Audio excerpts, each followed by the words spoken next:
আসসালামু আলাইকুম রহমতুল্লাহ। আজকে আমরা বরিশাল জেলায় অন্তর্গত বাংলাদেশের অন্যতম ঐতিহ্যবাহী একটি মসজিদ গুঠিয়া বাইতুল আমান জামে মসজিদ, এই মসজিদে যাব। তো চলুন যাওয়া যাক, আমার সাথে থাকুন। বাইতুল আমান জামে মসজিদটি বাংলাদেশের ঐতিহ্যবাহী মসজিদের মধ্য থেকে একটি। এই মসজিদটি বরিশাল শহর থেকে আনুমানিক 15 থেকে 16 কিলোমিটার দূরত্বে। আমরা বাইক যোগে যাচ্ছিলাম। রাস্তার দুই পাশে অসংখ্য প্রকৃতির ছোঁয়া ছিল, চারিদিকে সবুজে শ্যামল ভরা, এবং রাস্তাটি খুব শুনশান, ফাঁকা রাস্তা, খুব একটা গাড়ি ঘোড়া চলাফেরা করে তেমন না, গাড়ির চাপ নেই তেমন। কিন্তু রাস্তার দুই পাশে অনেক সুন্দর প্রকৃতির, চারিদিকে শুধু সবুজ আর সবুজ, রাস্তাটিও ভালো। অবশেষে আমরা চলে আসলাম গুঠিয়া জামে মসজিদ। এই মসজিদের ভিতরে ঢুকতেই ডান পাশে এলো পুকুর এবং বাঁ সাইডেই মসজিদটি। এই মসজিদটি প্রায় কয়েক একর জমি নিয়ে এই মসজিদটি তৈরি হয়েছে, এবং এই মসজিদে ঈদের নামাজও হয়। এখানে বাইতুল আমান জামে মসজিদ ও ঈদগাহ কমপ্লেক্স, এখানে ঈদের যে নামাজ, সেই ঈদের নামাজও এখানে আদায় করা হয়। এবং অসংখ্য লোক এই মসজিদে প্রতিদিন নামাজে আসেন, কেউ দেখতে আসেন, ঘুরতে আসেন। আজকে আমরা এসেছিলাম, আমাদের উদ্দেশ্য ছিল এখানে এসে আমরা জুমার নামাজ আদায় করব, নামাজ আদায় করব। এখানে মহিলাদেরও নামাজের ব্যবস্থা আছে, মহিলাদের জন্য আলাদা নামাজের ব্যবস্থা আছে, এবং এর ভিতরেই একটি মাদ্রাসাও রয়েছে।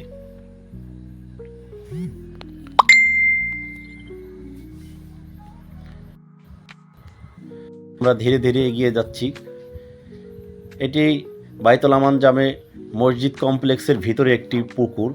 পুকুরটিও খুব সুন্দর দেখতে, নয়নের ভ্রাম, মানে চোখ জুড়িয়ে যাবে। এবং এই পুকুরের যে ঘাটটা আছে, ঘাটে এখানে খুবই আরামদায়ক একটি পরিবেশ, ছায়াযুক্ত এবং ঠান্ডা। এখানে অনেক লোক এখানে এসে কি করেন, বিশ্রাম নেন। বাইরের থেকে যারা দর্শনার্থী যারা আসেন এখানে এসে বিশ্রাম নেন, এবং এখানে এসে তাদের প্রশান্তি অনুভব করে।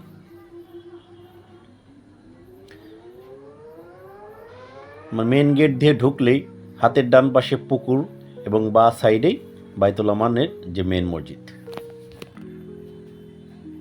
এই মসজিদটি যে তৈরি করেছেন SM শরফুদ্দিন আহমেদ শাল্টু, ওনার কিছুক্ষণ এখানে, এবং এই মসজিদ তৈরিতে যেসব ব্যবহার করা হয়েছে, বিভিন্ন জায়গার মাটি, জম, পানি, এইগুলো এখানে একটা ফলক করে দেওয়া হয়েছে, এবং কি কি ব্যবহার করা হয়েছে এর কিছু বিশেষত্ব এখানে ফলক আকারে রেখে দেওয়া হয়েছে, যেন বাহির থেকে যারা দর্শনার্থী যারা আসেন তারা এটা সহজেই অনুধাবন করতে পারে এটি কত ঐতিহ্যবাহী একটি মসজিদ।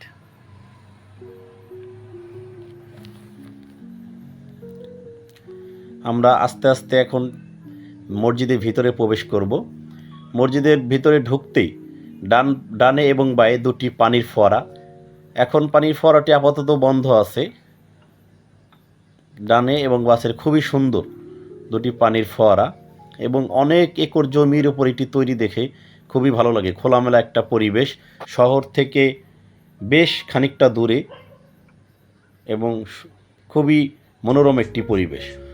সুউচ্চ একটি মিনার রয়েছে। এই মসজিদটির মেন যে মসজিদ ভবনটি, সেই ভবনের 9 গম্বুজ বিশিষ্ট মসজিদ, এবং বাহিরে আরও কিছু গম্বুজ রয়েছে। মসজিদে ঢুকতেই প্রথম যে বারান্দার মতো যে জায়গাটা পড়ে, সে ডানে এবং বাঁয়ে দুই জায়গা দিয়েই একই রকম বারান্দার মতো দেখতে। বাঁ সাইডে মসজিদে ঢুকতে বাঁ সাইডে একটি বারান্দা, এই বারান্দাটি ঘুরে একেবারে মসজিদের ঢোকার জন্য ব্যবস্থা করা হয়েছে সামনের দিক দিয়ে, এবং ডান সাইড দিয়েও একই রকম কাজ করা হয়েছে। ডান পাশ দিয়েও এইভাবে বারান্দা দিয়ে ঢুকে ঘুরে একেবারে মসজিদের মধ্যে প্রবেশ করা যাবে।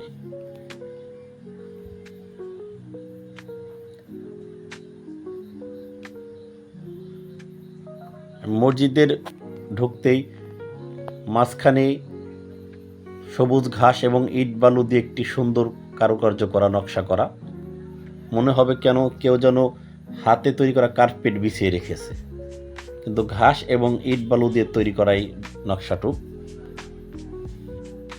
আমরা আস্তে আস্তে মসজিদের মধ্যে প্রবেশ করছি।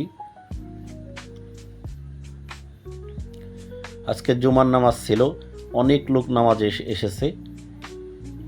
মসজিদে সম্মানিত যে খতিব, সেই খতিব আলোচনা শুরু করেছেন। আমরা যখন পৌঁছাইছি তখনই কিছুক্ষণ আগেই এই আলোচনা শুরু করেছে, এবং অনেক দর্শনার্থী যারা আছে বা নামাজের উদ্দেশ্যে যারা আসছে তারা কেউ কেউ নামাজ আদায় করছে।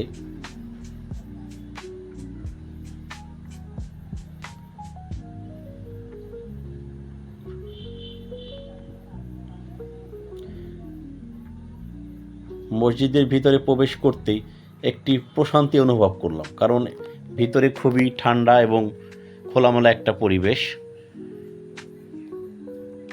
সম্মানিত খতিব তার জুমার আলোচনা বক্তব্য পেশ করছেন।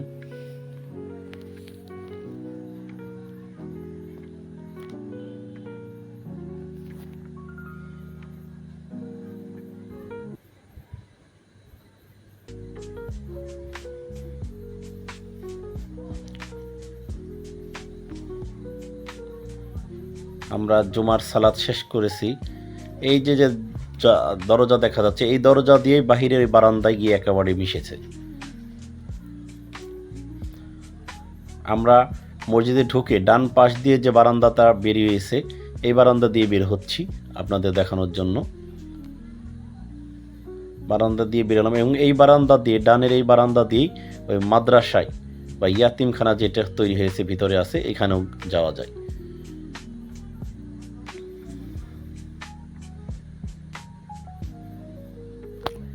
খুবই সুন্দর এবং মনোরম পরিবেশ, খোলামেলা পরিবেশ।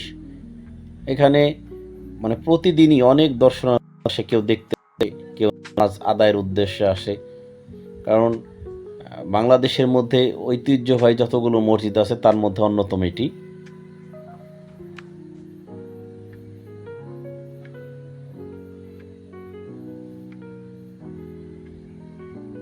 বিভিন্ন কারুকার্য, নকশা, আলপনা দিয়ে তৈরি।